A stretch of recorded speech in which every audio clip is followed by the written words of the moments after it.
bonjour à tous ceux et celles qui se joignent à nous à l'instant. Dans le cadre de ces docu-conférences, le réseau des diplômés et des donateurs de l'Université de Montréal est fier de présenter cette période de discussion à la suite du visionnement du premier épisode de la série documentaire Intouchable, diffusée pour la première fois à la fin de l'été 2020 et qui vous est offert aujourd'hui par la Société Radio-Canada et le producteur Trinôme et Filles. Dans quelques instants, nous discuterons des dessous de la série documentaire ainsi que des tabous qui persistent dans la Ligue nationale de hockey jusqu'à ce jour, et ce, malgré ses 103 années d'existence. La Ligue n'a vu aucun joueur actif discuter ouvertement de son homosexualité.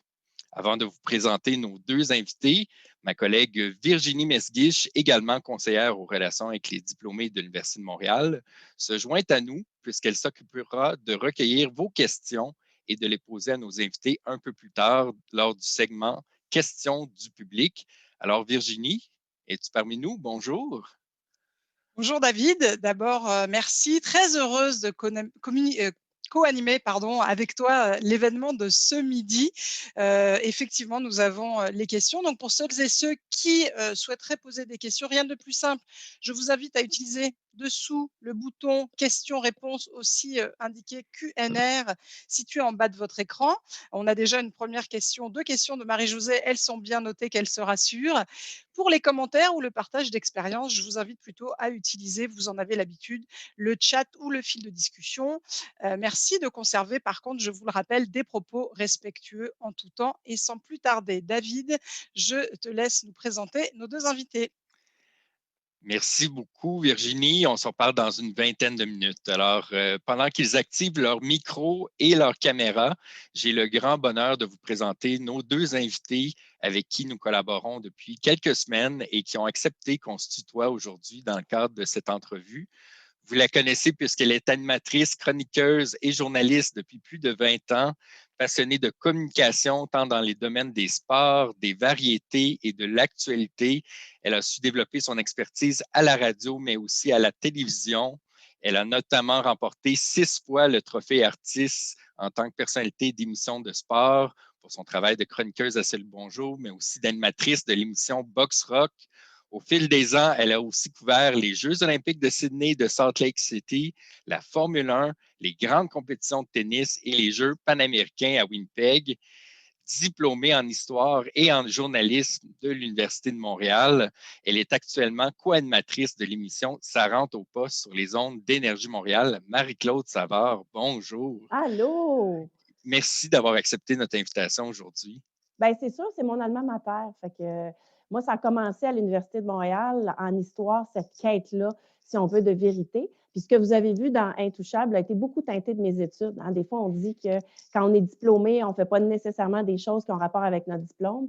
Mais dans ce cas-ci, pour moi, c'est vraiment partie de l'Université de Montréal. Fait que c'est quelque chose qui est très important pour moi de rester connecté, comme on dit.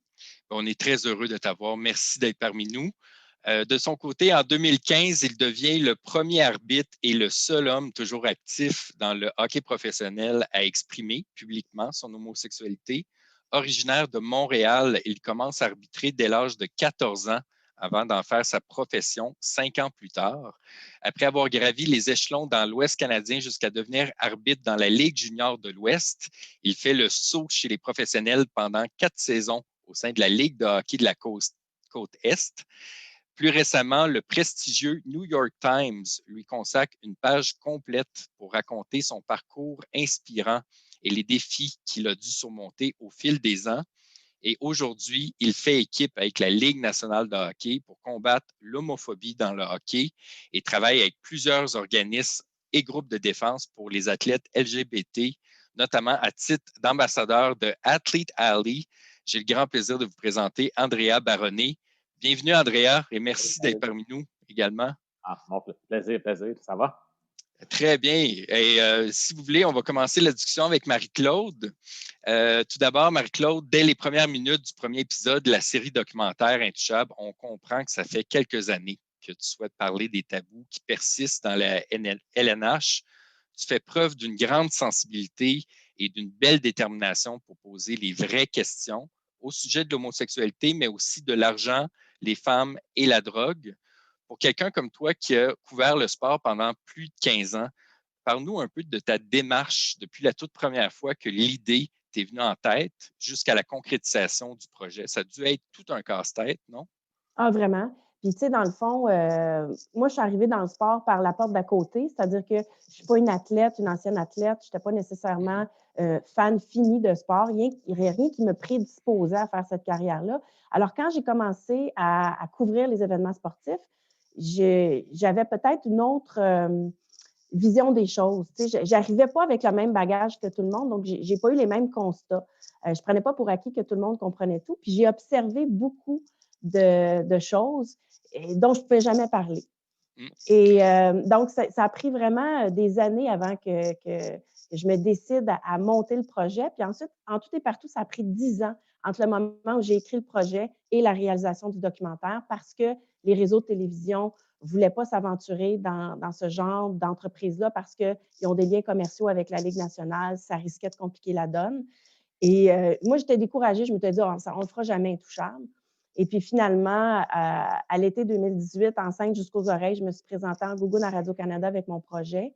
Puis ils ont dit, OK, on le fait. Puis là, comme tu peux le dire, 10 ans plus tard, c'est un retour en quelque sorte pour toi pour le milieu du sport, dans le milieu du sport. La performance des athlètes et surtout la victoire fait foi de tout. Parmi les 4 grands sports professionnels, lorsqu'on parle de basketball, de football, de baseball, le hockey semble être le sport où c'est le plus difficile d'avouer son homosexualité. Comment qu'on explique ce phénomène? Et es-tu surprise de voir que, comme tu le dis, 10 ans plus tard, pour ton retour dans le sport, les mentalités et la culture du sport, du hockey plutôt, restent en quelque sorte figées dans le temps? Bien, en fait, moi, je pense que les athlètes ont beaucoup évolué. Puis tu sais, moi, je pense vraiment qu'il y a eu une évolution. Je pense que c'est la structure du hockey de la Ligue nationale qui est encore un petit peu figée. Parce que si tu parles aux athlètes de manière individuelle, moi, je pense qu'ils sont assez ouverts d'esprit. Maintenant, le hockey versus, mettons, le basketball. Le basketball, de un, il y a beaucoup plus de diversité en termes de provenance des joueurs. Pour jouer au hockey professionnel, ça prend des sous. Fait que ça reste un sport nordique, plutôt homogène, en majorité, encore une fois, blanche, caucasienne. Il y a moins de diversité dans le hockey que dans les autres sports. Le football, c'est un sport universitaire aussi, fait que c'est très différent. Vous en savez quelque chose à l'Université de Montréal avec les Carabins. Fait que ça amène un autre genre de bagage, tandis qu'au hockey, oui, il y a du hockey universitaire, mais il y a beaucoup les ligues juniors qui sont assez tough, puis c'est difficile pour les athlètes de continuer leurs études. Fait que je pense que c'est un peu pour ça que c'est homogène. Puis moi, je suis vraiment curieuse d'entendre Andrea là-dessus parce que lui, il l'a vécu, tu sais, il vient de ce milieu-là. Puis c'est vrai que c'est plus conservateur, je pense. Là.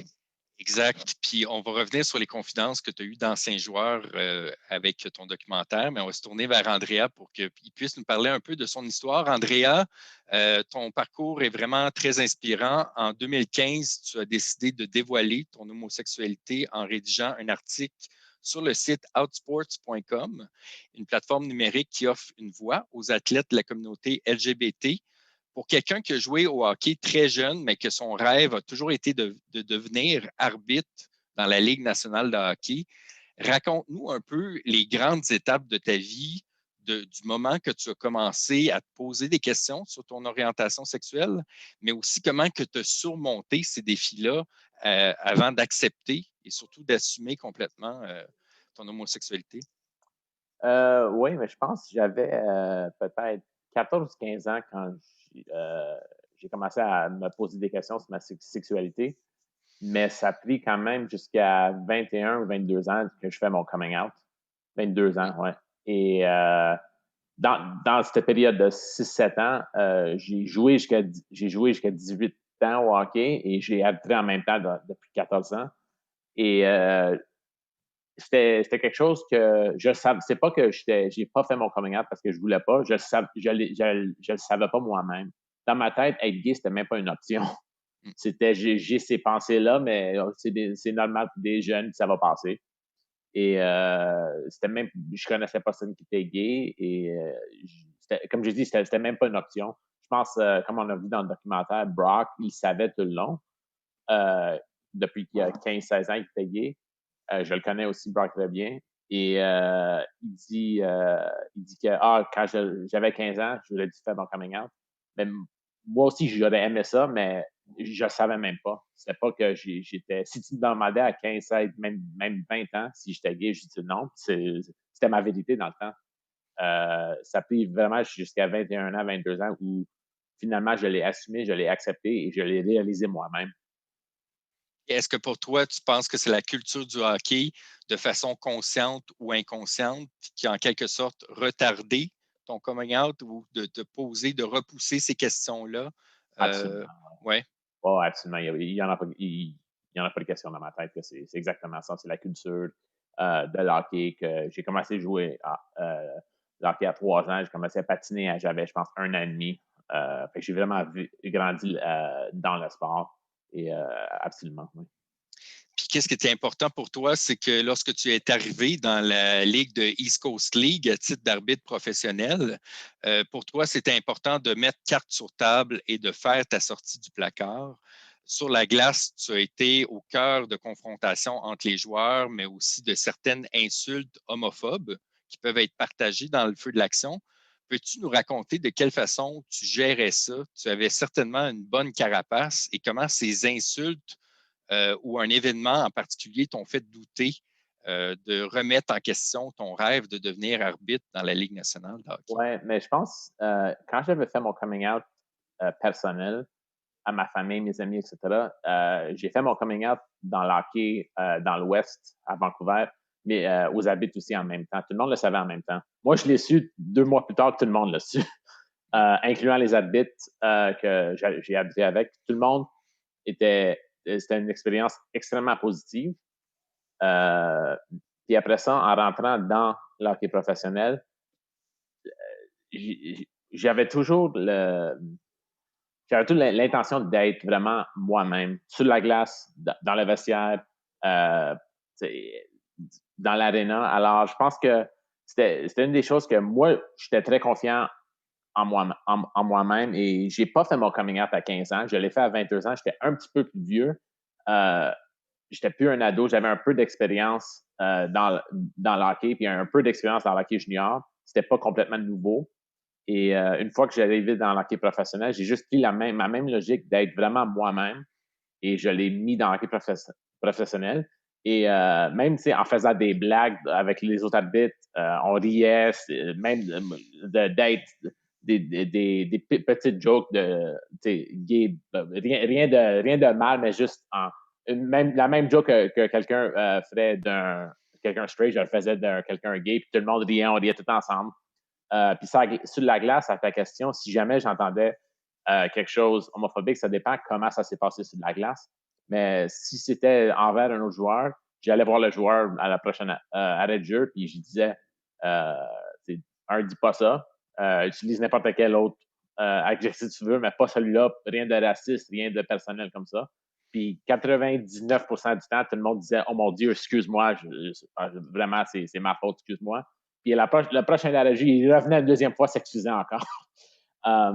Mais puis des fois, si vraiment c'était quelque chose, c'est un joueur où j'ai eu des problèmes avec avant, où on s'entendait pas bien sa glace, on s'entend, ça arrive des fois.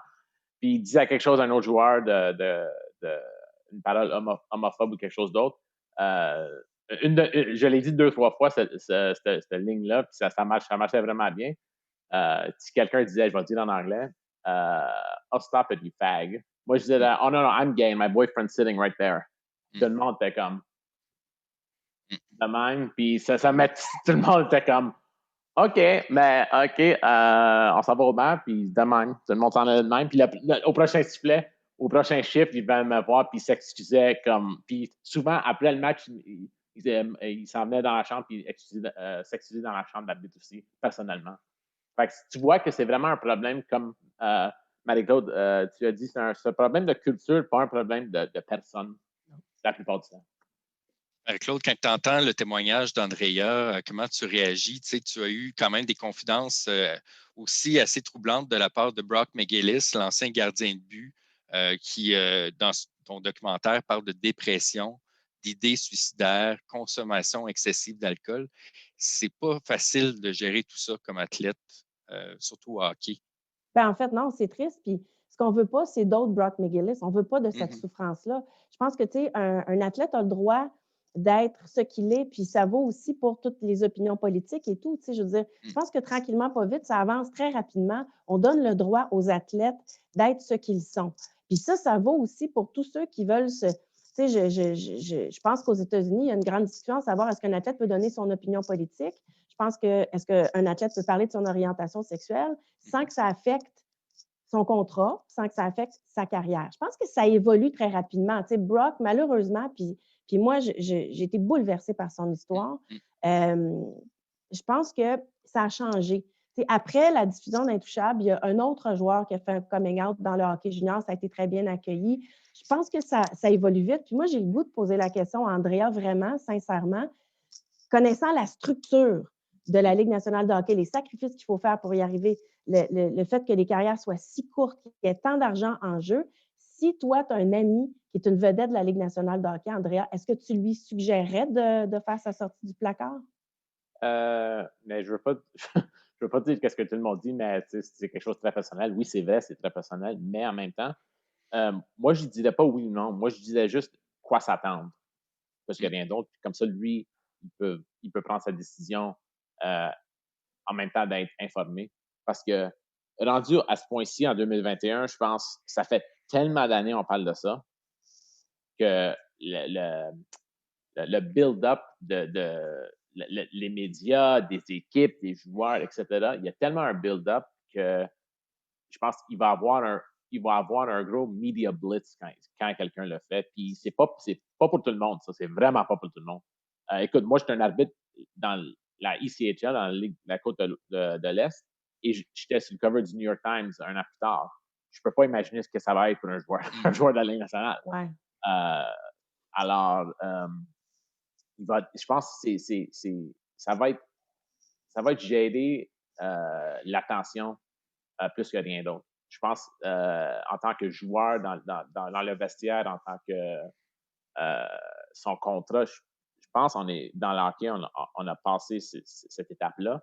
J'espère en tout cas, mais je le pense aussi. Mais ça va être vraiment comment gérer l'attention des médias et en même temps d'être un joueur professionnel qui prend évidemment beaucoup de temps et ça prend beaucoup de temps. C'est épuisant être un athlète professionnel. Les saisons sont longues. Puis en plus de tout ça, avoir cette attention-là, ça va être très difficile. Justement, Marc-Claude, tu es allé voir, te questionner Donald Fur, qui est le représentant et le directeur de l'Association des joueurs de la Ligue nationale de hockey. On ressent vraiment, lorsqu'on regarde le documentaire, que chaque mot est bien calculé de sa part. Tu sais, tu as réussi quand même à avoir des confidences assez étonnantes, un peu comme Andrea a dit. La Ligue nationale ne semble pas avoir un processus ou une structure bien en place si jamais l'un de leurs athlètes fait leur sortie du placard officiellement. Il ne semble pas avoir de structure ou de processus en place pour bien les accompagner. Et aussi, je pense que tu as eu une autre confidence assez étonnante, à savoir que la Ligue nationale de hockey n'a pas comme objectif de créer des modèles exemplaires pour la société. Peux-tu nous en parler un peu? Ah oui, bien. Ça, c'est...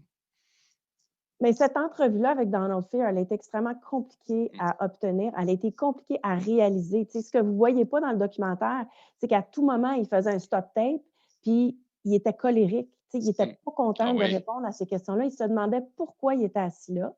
Et la raison pour laquelle il était assis là, c'est que ces gens de relations publiques à l'Association des joueurs lui ont dit il faut que l'Association des joueurs commence à répondre à ce type de questions-là. Et comme moi, je n'avais pas l'air menaçante, ils se sont dit, on va la prendre elle. Ça va être plus facile que quelqu'un d'autre. Finalement, il s'est rendu compte que l'entrevue n'était peut-être pas si facile que ça.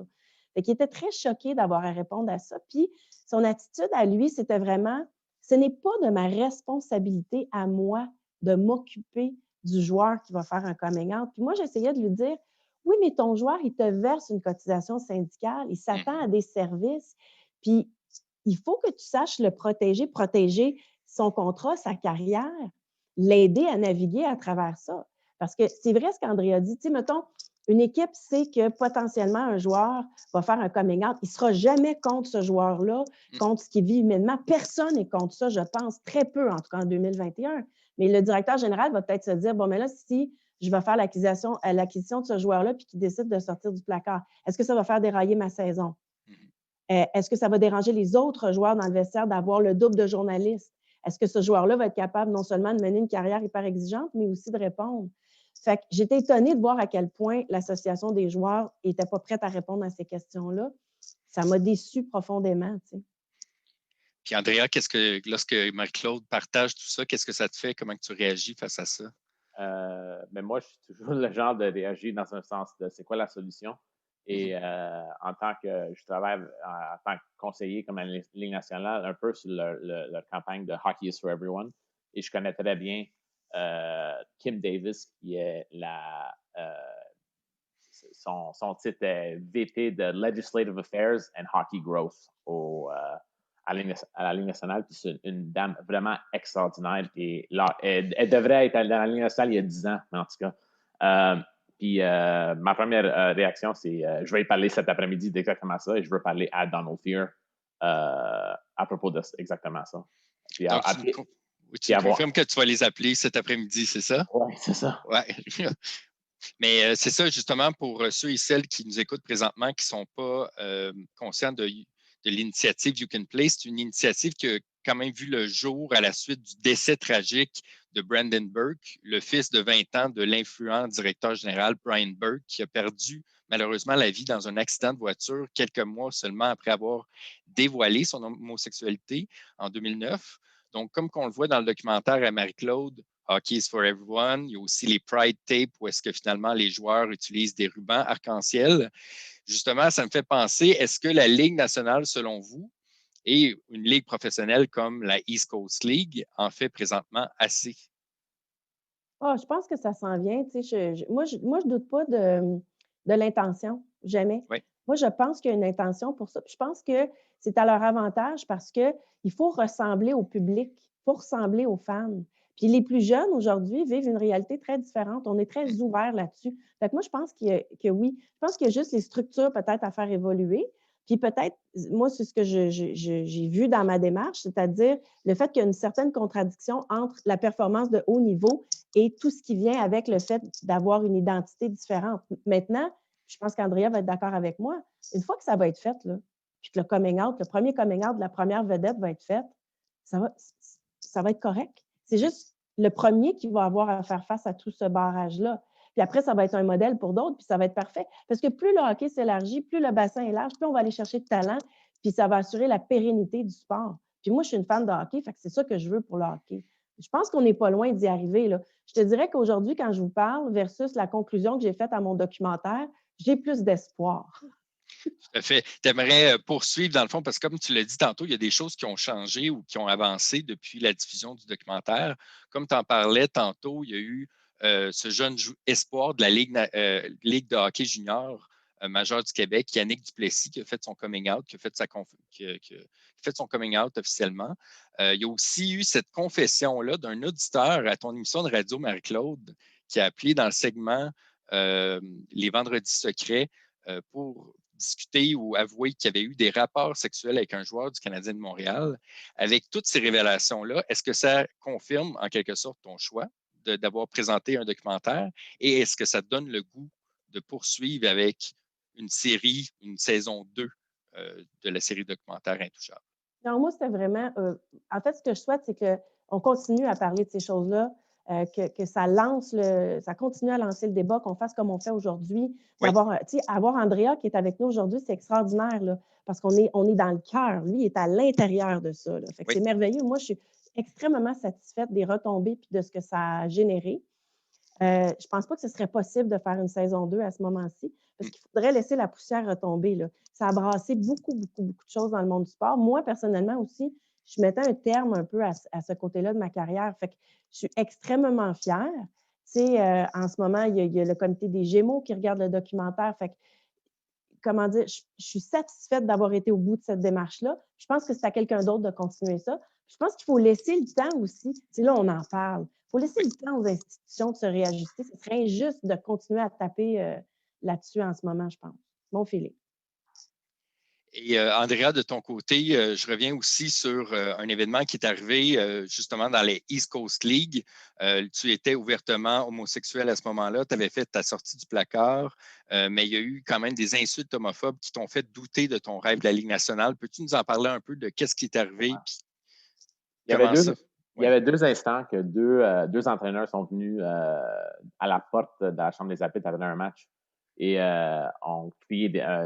ils criaient de quelque chose qui s'est passé dans le match. Puis dans le milieu de ça, ils ont dit des insultes homophobes. Et c'était pas tellement qu'ils l'ont dit, c'est plus la manière que la Ligue a géré la situation. C'était pas idéal et en même temps, je pense que c'est exactement le problème que Donald Fear va avoir si un joueur fait son coming out, parce qu'ils ne sont pas préparés, ils ne sont pas bien entourés. Ils ne savent pas comment gérer cette situation-là. Et je l'ai vécu 2 fois avec la East Coast League. C'était mieux la deuxième fois. C'était pas parfait, mais c'était beaucoup mieux, pour le dire. Et j'ai jamais douté que ça venait d'une place d'homophobe ou de l'homophobie. C'était vraiment d'une place il y avait pas l'éducation, puis il y avait pas ils se sont pas bien entourés pour gérer une situation de la sorte. Donc, finalement, aujourd'hui, c'est que tu es en paix un peu avec tout ce qui s'est passé, puis tu te dis, on va de l'avant, puis c'est certainement une raison pourquoi tu as décidé de le dire publiquement. Quelles étaient les raisons? Parce que tu parlais de rumeurs tantôt. Marie-Claude l'a soulevé aussi dans son documentaire avec un Stéphane Richer, que les rumeurs, ça peut vraiment avoir un impact aussi pour la carrière d'un joueur de hockey. Mais toi, au-delà des rumeurs, tu as décidé de les affronter puis d'aller. Pourquoi c'est important publiquement de t'afficher? Oui, mais c'est ça. Mais en fait, il y avait jamais. Si dans ma tête, c'était pas des humeurs parce que j'étais déjà out, puis c'était vrai. Quelqu'un qui dit ah, lui il est gay, mais c'est pas une humeur, c'est vrai. Puis moi, je disais, je mettais fin à ça tout de suite. Et aussi, je pense que oui, j'étais à la paix avec la East Coast. J'ai pas de ressentiment négatif. J'avais une belle expérience de 4 saisons-là et j'ai pris une saison off maintenant. Et maintenant, j'espère d'être dans la Ligue américaine cette saison qui commence en 2 semaines. Je vais le savoir d'un jour à l'autre. Si ce n'est pas pour la saison raccourcie à cause du COVID, ça serait la saison prochaine, mais on verra. C'est ça. Puis je reviens avec une question aussi, juste avant de passer au segment des questions du public. Donc, je suis persuadé qu'il y en a quelques-unes qui ont été acheminées à notre équipe. Donc, selon un récent sondage mené par Crop pour la Fondation Jasmin Roy, c'est 1 Canadien sur 10 qui appartiendrait à la communauté LGBT. Actuellement, il y a 10 000 joueurs de hockey professionnels dans le monde. Comme tu le mentionnes dans ton documentaire, Marie-Claude, Georges Larac aussi t'a avoué qu'il avait déjà joué avec un coéquipier gay dans la Ligue nationale. Tu as eu une entrevue incroyable aussi avec Bob Sirois qui a pu parler de son coéquipier Robert Girard, qui malheureusement n'a pas pu le dire publiquement avant sa mort, mais le témoignage tellement émotif de son frère Denis à la toute fin donne vraiment des frissons. Qu'est-ce que ça a pu te faire, Marie-Claude, quand même, de documenter et donner une voix à Robert Girard par l'entremise de son frère, pour qu'il soit le premier joueur gay à avoir joué dans la Ligue nationale? Bien, c'est un honneur, en fait, parce que, tu sais, quand j'ai communiqué avec la famille, tu sais, on parle de rumeurs. Moi, je le sais qu'il y a des joueurs gays dans la Ligue nationale de hockey. Andrea le sait aussi, puis tant mieux. Ce qui est triste, c'est qu'ils vivent avec le secret. Donc, je pense que Robert, lui, vers la fin de sa vie, il jouait beaucoup avec les anciens, il s'en cachait plus. Il était tanné, il s'en cachait plus. Il avait cette personnalité-là, il avait la force de caractère. Donc, il était très libre. Il a failli, avec Alain Chantelois, à RDS, faire un coming out juste avant d'être touché par la maladie et décédé du cancer du poumon. Finalement, il ne l'a pas fait. Fait que je me disais, tant mieux si on a l'occasion, nous, de le faire, puis d'avoir le témoignage d'un gars qui était autour de lui. Et après, en fait, juste avant la diffusion du documentaire, je me suis rendu compte que le chum de Robert, c'est mon voisin d'en face. Et donc, j'ai pu discuter avec lui puis on s'entend, là, le chum de Robert était avec lui pendant 25 ans, donc il a connu toute sa carrière de la Ligue nationale de hockey. Fait que des fois, il allait le rejoindre sur la route.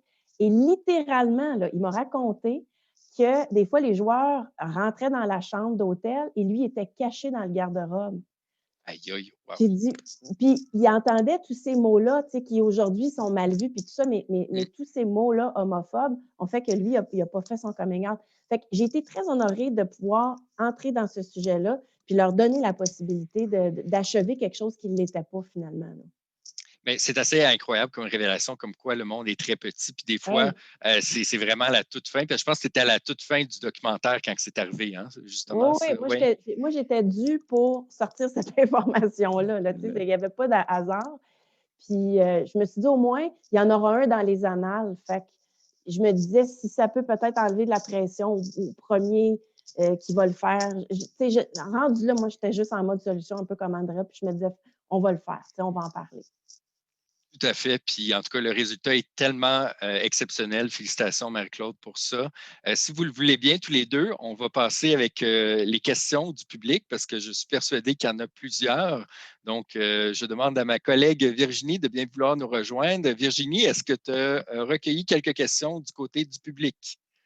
Alors oui, tout à fait. On a eu, de nombreuses questions, d'ailleurs je profite du moment qui m'est donné pour vous dire aussi que le documentaire est salué par plusieurs. Beaucoup le trouvent même audacieux. Pas quelqu'un a mentionné que c'était audacieux, je regarde dans les questions, c'était, Yénès. Donc, bravo, félicitations encore une fois Marie-Claude j'aurais 2 premières questions. Donc effectivement, nous avons plusieurs questions, dans le chat dans le Q&A. N'hésitez pas à continuer à en poser. Marie-Claude, je me permettrais juste de vous demander si c'est possible de décaler votre micro parce qu'il frotte un peu sur votre pull quand vous parlez, donc Oui. parfois on entend un petit grichou. Alors la première question s'adresse, plus spécifiquement à vous Marie-Claude. Les 2 questions sont de David, Brosseau. Le reportage se concentre sur la LNH, mais quelques joueurs professionnels se sont dits ouvertement homosexuels pendant leur carrière. Il cite des exemples, Peter Carlsen en Suède dans les années 80-90, Johnny Olsson au Danemark en 2019 et Zach Sullivan en janvier 2020 comme bisexuels. Pourquoi ne pas avoir parlé de ces joueurs-là? Et j'irai directement sur la deuxième question de David, qui s'adresse cette fois-ci plus particulièrement à Andrea et qui dit: est-ce que les insultes homophobes et les insultes racistes sur la patinoire sont perçues de la même manière par les joueurs et les arbitres? Si oui ou sinon, pourquoi? Ben, la première question, moi, je me suis attaquée à la Ligue nationale de hockey parce que pour moi, c'est là où on fait des modèles, si on veut. Ça part d'en haut. C'est le summum, c'est le rêve. Sans rien enlever à toute carrière dans le monde du hockey parce que c'est une passion. À partir du moment où c'est accepté dans la Ligue nationale de hockey, ça en découle dans toutes les autres ligues. Donc, ma question était davantage au sommet. Et donc, sans vouloir dénigrer tout ce qui a été fait ailleurs. Tu sais, j'ai quand même parlé à quelques joueurs qui ont fait justement des coming out, entre autres Brock McGillis puis David Testo aussi dans le soccer. Moi, mon but était d'essayer de comprendre pourquoi dans le sommet puis dans tout ce qui est médiatisé, il y en avait pas. C'était ça la quête en bout de ligne. De ton côté, Andrea, à la question? À propos des insultes, non, je pense que les ligues professionnelles, soit la ECHL, la Ligue américaine ou la Ligue nationale, il y a vraiment une tolérance zéro sur les insultes racistes ou homophobes. Et je pense qu'en tant que joueur des arbitres, je pense que les joueurs reconnaissent maintenant qu'on ne peut pas utiliser ces insultes-là, ces mots-là. Et je pense qu'au début, c'était vraiment, on ne peut pas le dire parce qu'ils nous disent de ne pas les dire. Maintenant, puis maintenant, on est dans une période on se transfère dans, on ne les utilise pas parce qu'on veut pas les utiliser, on veut pas les utiliser, puis on croit vraiment que c'est des mots qu'on veut éliminer de notre société. Fait qu'on est un peu dans le mouvement des deux vagues, c'est un 50-50 de la vieille garde et de la nouvelle garde, mais on rentre dans une place que c'est vraiment, on n'accepte pas ces mots parce que c'est inacceptable, pas parce qu'on est dit de ne pas les utiliser. Puis je pense qu'il y a une distinction très importante. Exact. Puis, Marie-Claude, de ton côté, tu as justement eu des confidences de Andrew Shaw, justement par rapport aux insultes homophobes. C'est certain que lui, il semblait aussi être mal à l'aise par rapport à ce qu'il avait fait dans le passé. Et aussi, pour lui, il ouvrait la discussion en disant oui, on pourrait justement accueillir un coéquipier homosexuel dans notre équipe sans problème. Mais pour toi, est-ce que tu ressens que ça serait le cas? Est-ce que tu ressens que finalement, ces insultes-là font toujours partie du sport et malgré que oui, cette volonté-là, c'est d'enrayer complètement, c'est qu'ils vont toujours exister sur la patinoire quand même? Non, je pense pas. Je pense qu'Andrea Mm. a touché un point important, Mm. c'est-à-dire la vieille garde et les nouveaux. Tu sais, dans le Oui. cas d'Andrew Shaw, peut-être qu'à l'époque où il était dans le hockey mineur ou dans le hockey junior, on les disait, puis c'est devenu des automatismes. Mm. Mais lui a fait cette erreur-là dans la Ligue nationale de hockey, il a été suspendu. Il a Oui. découvert que son oncle est homosexuel. Il a été très touché par ça. Il a été bouleversé par ce qui s'est passé. Donc, je pense qu'il peut-être qu'il reste encore des automatismes dans certains cas. Mais moi, j'ai aucun doute que la volonté est là. Tu sais, c'est sûr que d'autres aspects là-dedans, c'est beaucoup. Là, on parle de notre culture, on parle de joueurs qui sont élevés dans notre société. Après, quand on a qui viennent de Russie où c'est illégal, Mhm. l'homosexualité, qui arrivent dans la Ligue nationale de hockey, c'est une autre affaire. Donc, il y a ce frein-là, en partie, de cet amalgame de culture qui fait que dans le vestiaire, peut-être que ça ne sera pas vu de la même manière par un Nord-Américain puis par quelqu'un qui vient d'ailleurs. L'autre affaire, c'est Andrew Shaw, il dit, lui, il est prêt à accueillir quelqu'un, mais il avoue aussi qu'il va y avoir un petit ajustement à faire au niveau de la proximité du vestiaire. Fait que moi, je pense qu'il reste encore des ajustements puis des petits trucs, mais c'est beaucoup moins majeur qu'avant.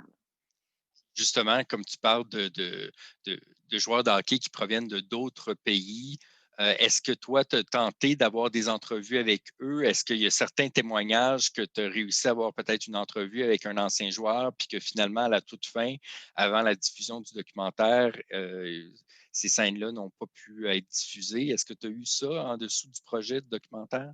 Oui. Oui, il y a oui, Oui, plusieurs. oui. Et il y a 30 du tournage qui n'est pas dans le documentaire. C'est Donc, énorme.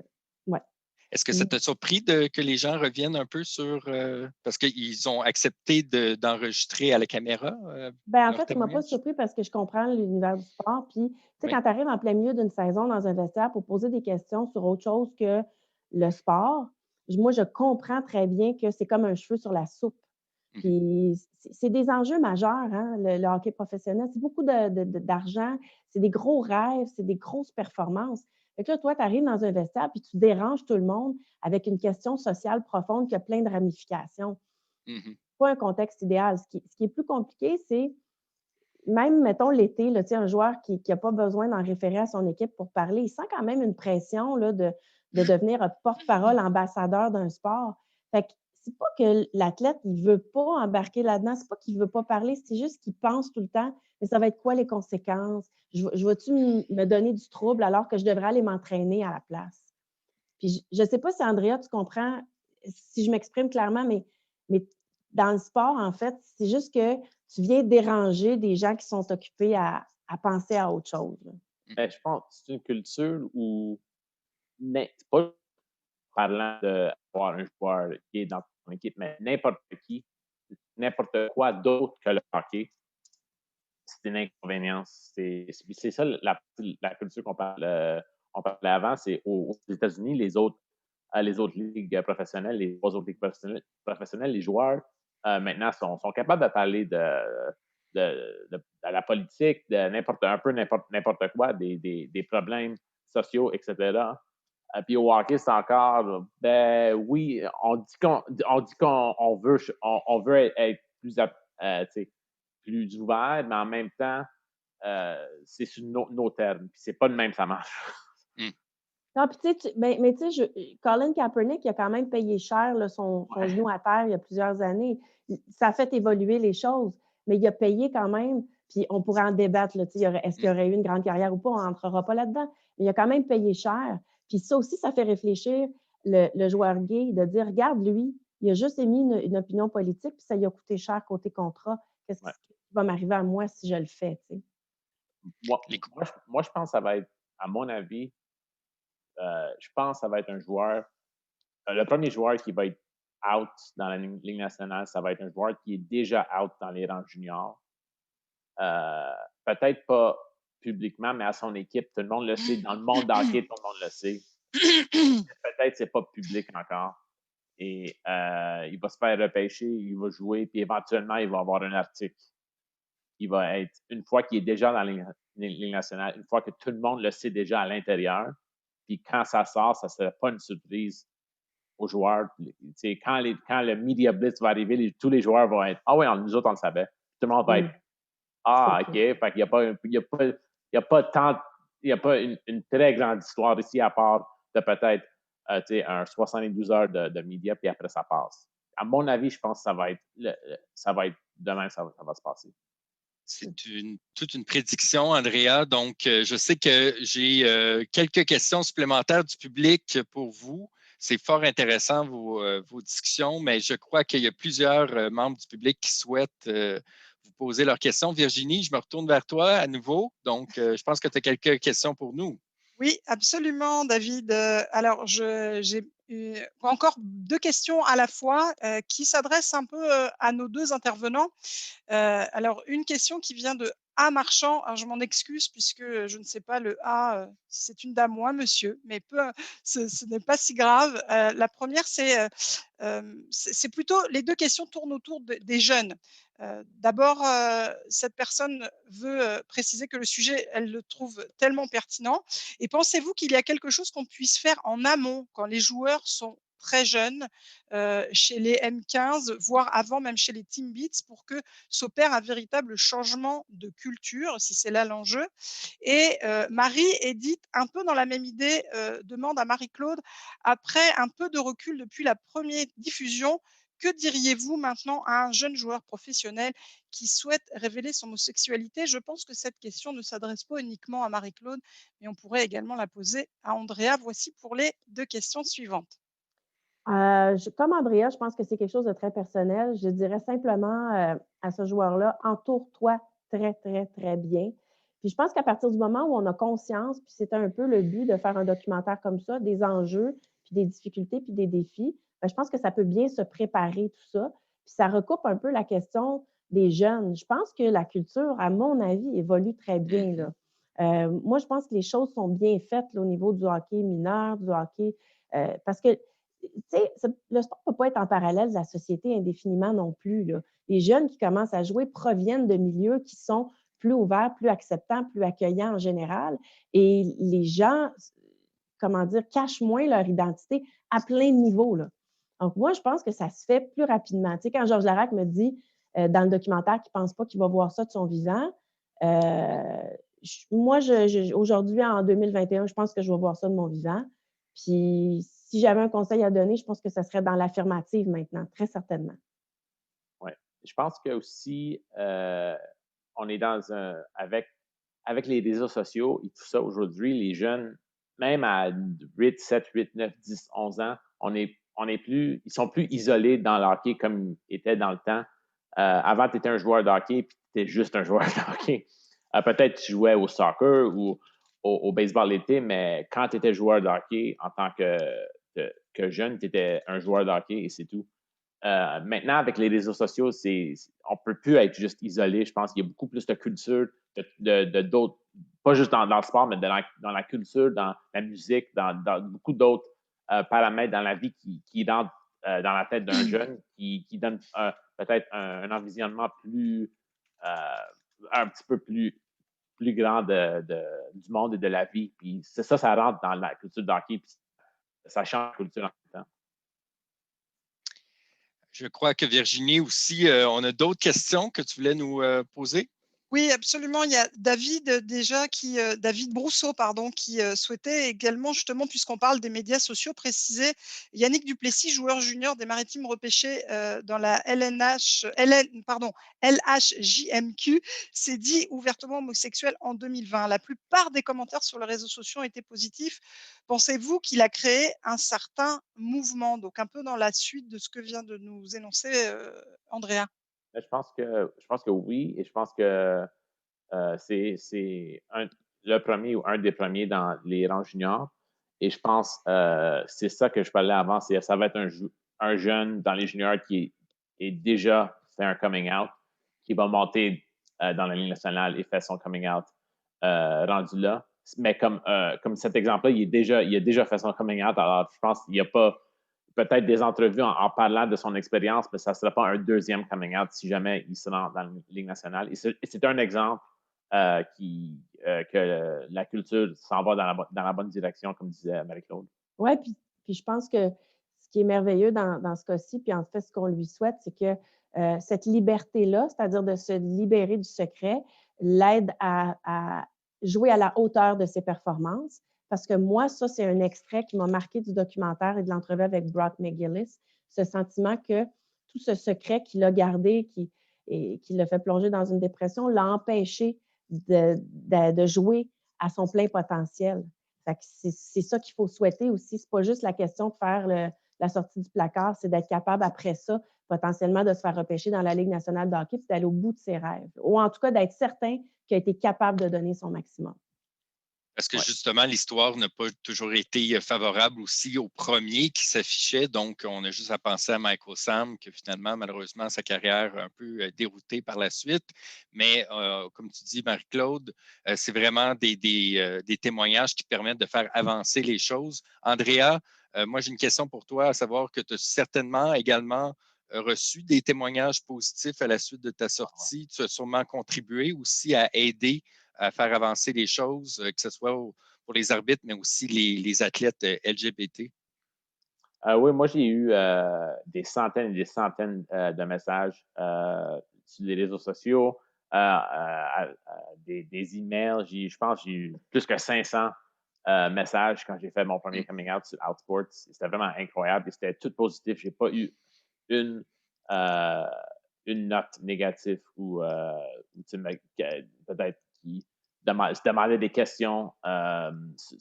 Mais je pense que ça, c'est mon expérience. Je comprends aussi que mon expérience est très positive. Il y a beaucoup d'autres qui n'ont pas eu la même chance que moi. Mais en même temps, je pense en retenant à la question donnant de l'avis à quelqu'un qui veut faire un coming out, il y a aussi la question du timing. C'est très important. Timing dans sa carrière, timing dans une saison, timing personnel. Et je pense que tout ça, c'est un autre élément qu'il faut être.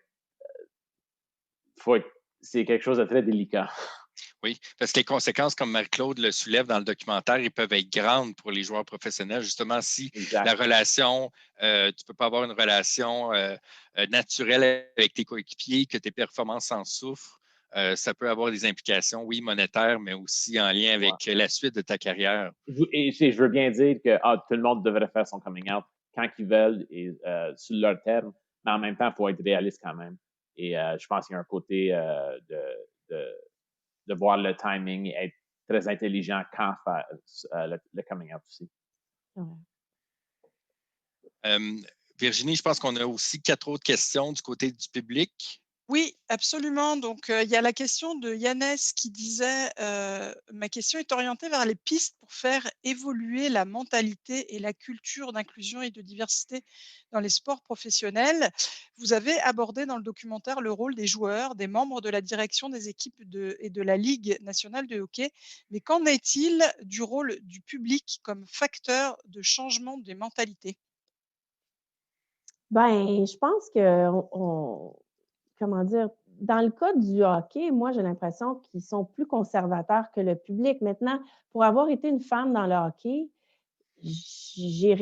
comment dire, j'ai répondu à des commentaires un peu étranges, là, de fans crinqués, là, qui n'aiment ni les fans, ni pour qui le sport est le dernier refuge de l'homme hétérosexuel, blanc, très conservateur. Mais je pense que ça change de plus en plus.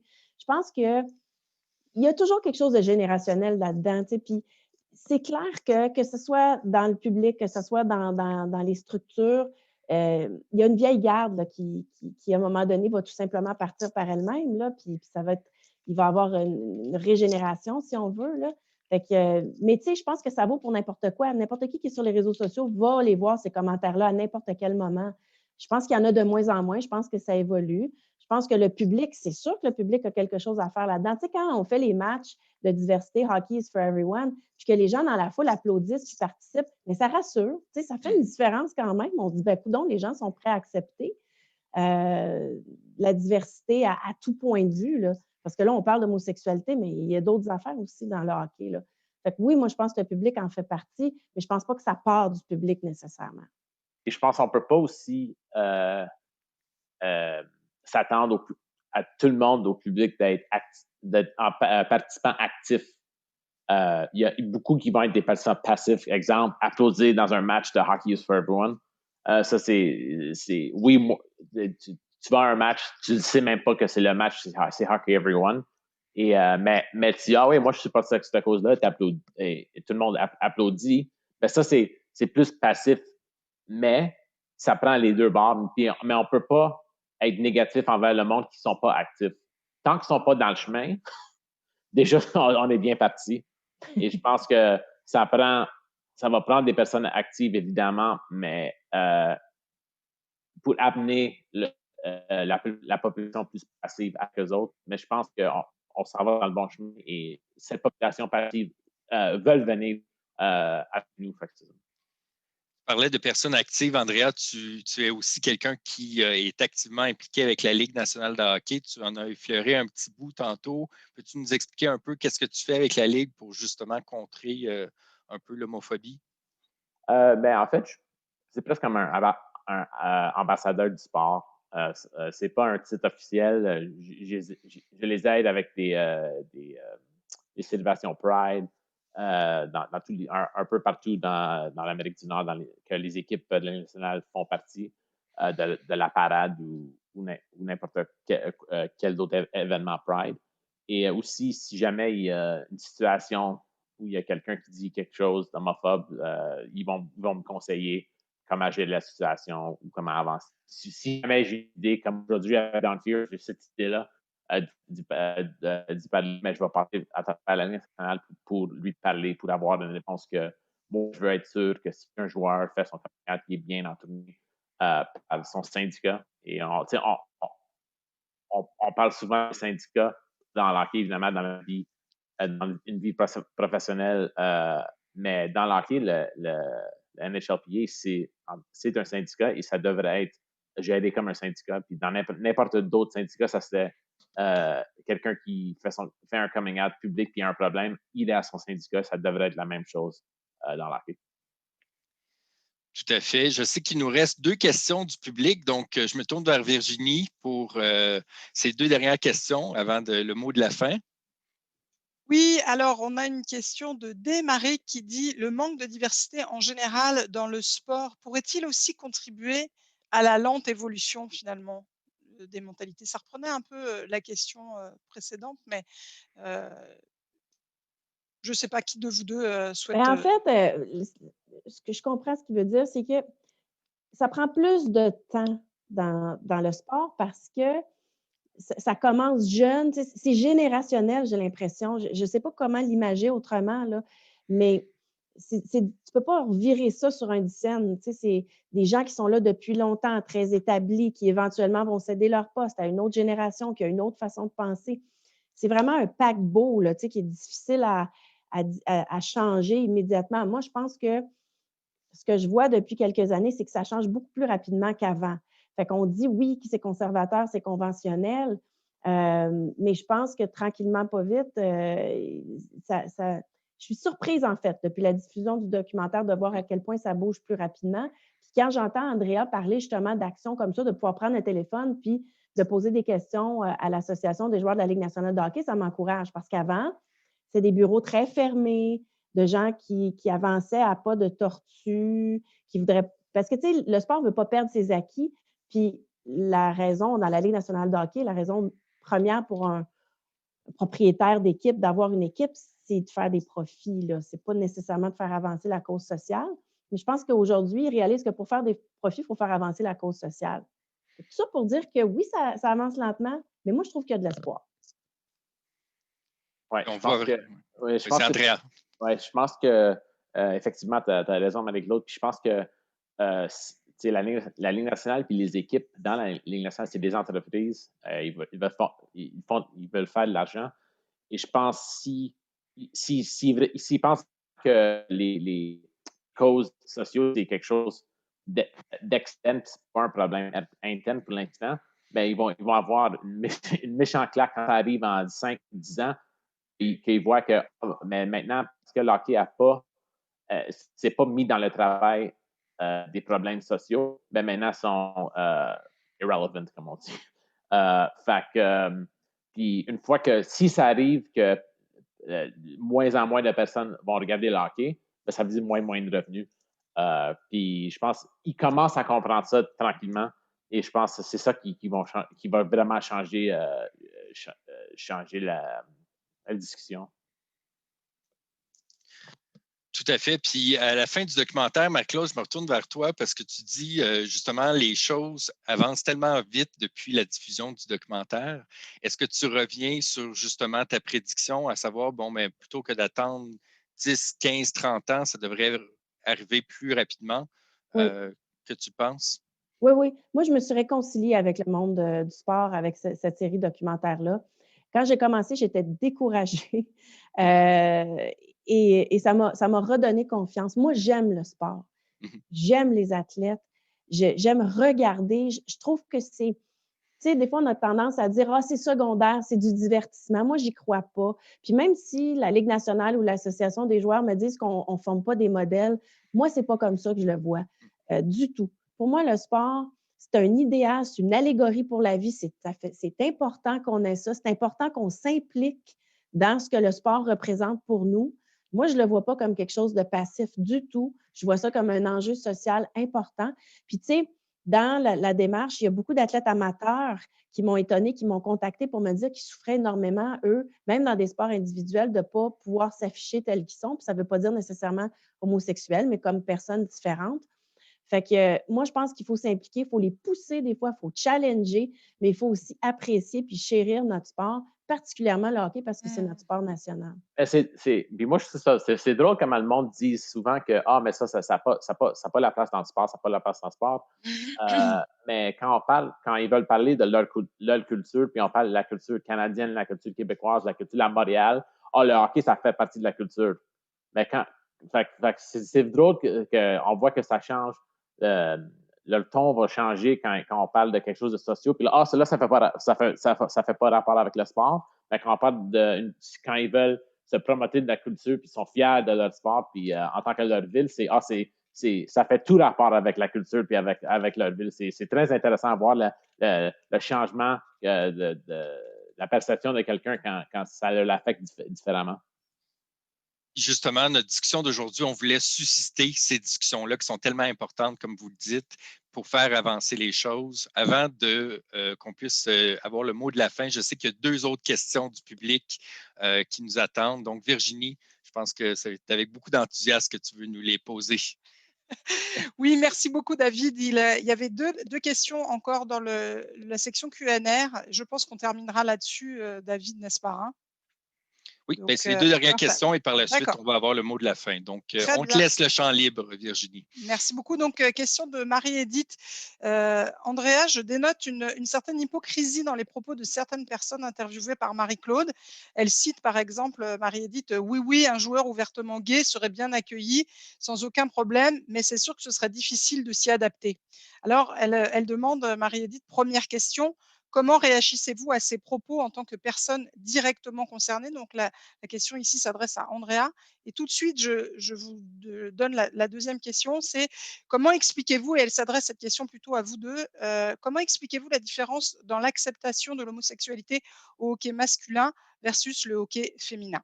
Merci à vous deux. Je pense à la première question, je pense il y a un peu de. Ils disent que oui, ça va être très ouvert et très acceptant, mais en même temps, ça va être très difficile pour la personne et il va y avoir des changements. Je pense que quand ils parlent comme ça, c'est parce qu'ils ne savent vraiment pas comment ça va se passer. Je pense qu'ils veulent dire que oui, ça va se passer bien parce qu'ils espèrent que ça va se passer bien, mais en même temps, ils savent la réalité que ça peut être difficile. Fait que je pense que c'est plus, ça vient d'une place de ils savent pas comment, qu'est-ce qui va se passer parce que ça s'est jamais passé. Fait que c'est pas, oui, c'est un peu, ça fait un peu hypocrite, mais en même temps, c'est plus, je pense que ça vient plus d'une place qui savent vraiment pas à quoi s'attendre. Avec l'autre, je sais pas ce que tu en penses.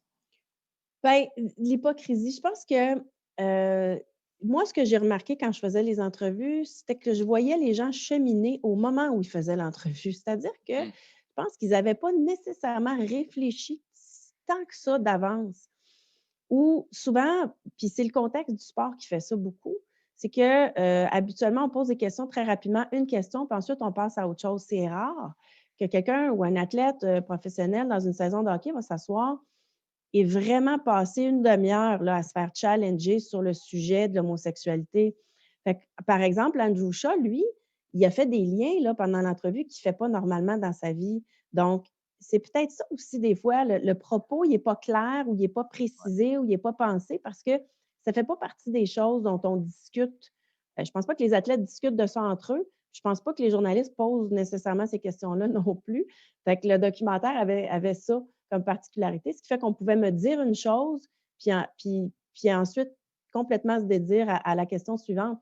Moi, ce qui m'est resté beaucoup, c'était comment se fait-il que les anciens joueurs ne sont pas plus présents pour faire leur coming out puisqu'ils sont complètement sortis du hockey puis qu'ils n'ont plus ces enjeux-là?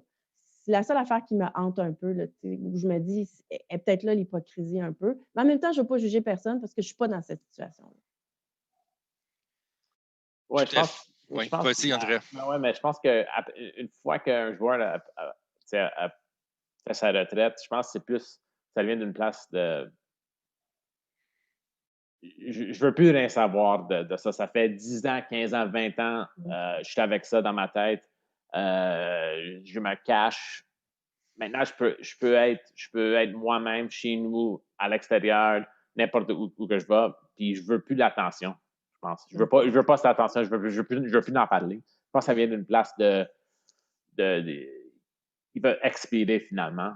Puis peut-être c'est pour ça que ça va se passer peut-être 10 ans ou 15 ans après qu'ils prennent leur retraite, ou des années en tout cas après qu'ils prennent leur retraite, si ça va se passer du tout. J'ai l'impression que je pourrais vous laisser parler comme ça tout l'après-midi. Je ne sais pas pour vous, là, mais merci tellement pour ces échanges-là qui sont tellement importants. Puis avec vos expériences personnelles et professionnelles respectives, ça a tellement permis d'avoir une très belle discussion ce midi. Je vous laisserai avec le mot de la fin. Donc, si vous avez un message à partager avec ceux qui sont avec nous ou qui vont regarder cette entrevue-là en rediffusion. Donc, je commencerai avec toi, Andrea. As-tu un message que tu aimerais partager aux athlètes ou toute personne qui gravite dans le monde du hockey qui hésite encore à parler publiquement de son homosexualité? Oui, je pense. Je dirais deux choses. Je dirais une chose, ça serait si vous décidez de faire un coming out, vous serez surpris, très surpris, dans une manière positive de la réaction des coéquipiers et du monde en général. Et je pense de l'autre part, des personnes, qu'est-ce qu'on appelle des allies de la communauté LGBT, je pense on doit approcher ce sujet-là avec beaucoup d'amour puis avec beaucoup de patience et avec un côté d'éducation et pas un côté de jugement. Et faut vraiment pas juger ce monde-là parce que si on les juge, c'est sûr on va rien changer. Et puis une fois que quelqu'un se fait sentir qu'ils se font juger, ils vont pas rien savoir d'un changement ou quelque chose que tu veux leur indiquer. Fait que c'est vraiment rentrer avec laisser l'espace pour la personne de comprendre sans être jugé.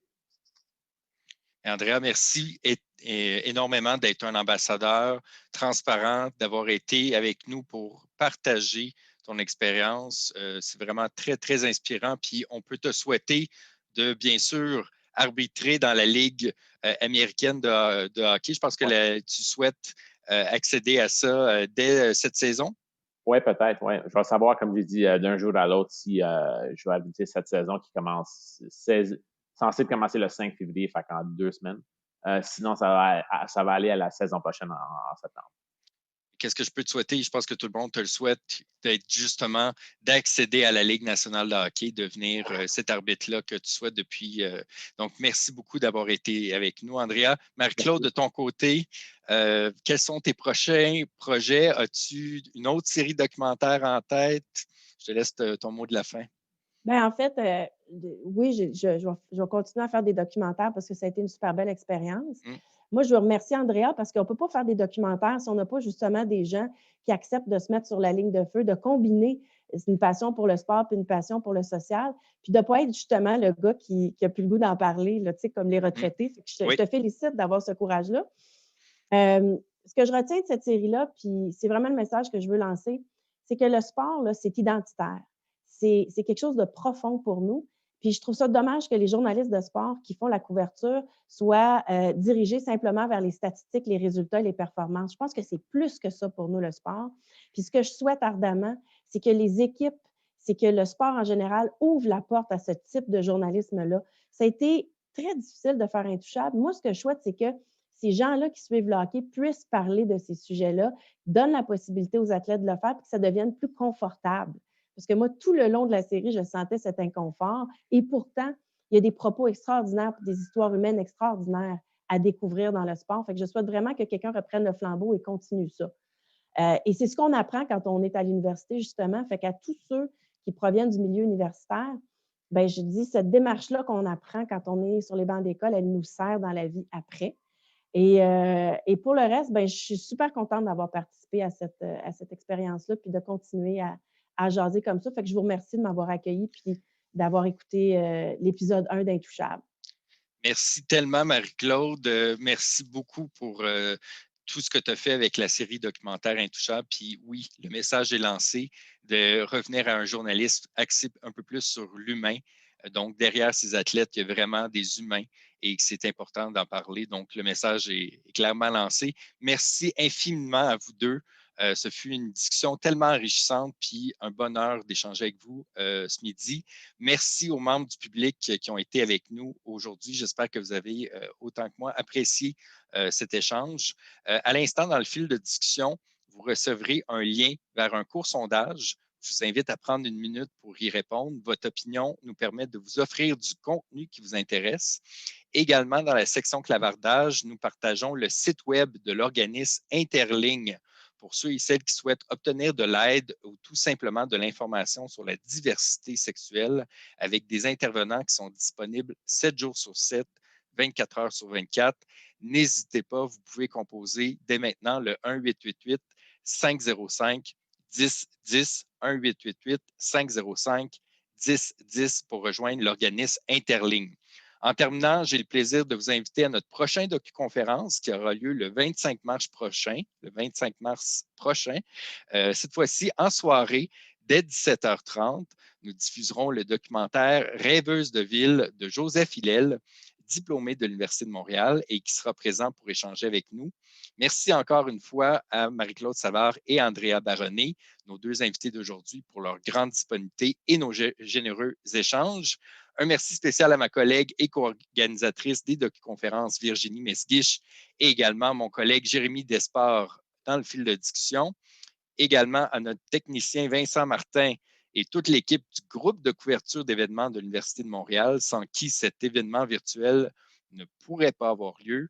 Merci au public, merci de votre présence. Nous restons en ligne quelques minutes pour vous permettre d'accéder au sondage et de vous présenter nos prochaines activités virtuelles qui sont disponibles aussi sur notre site web réseau.umontréal.ca. C'était David Letki pour le réseau des diplômés et des donateurs de l'Université de Montréal. Bon après-midi et à très bientôt.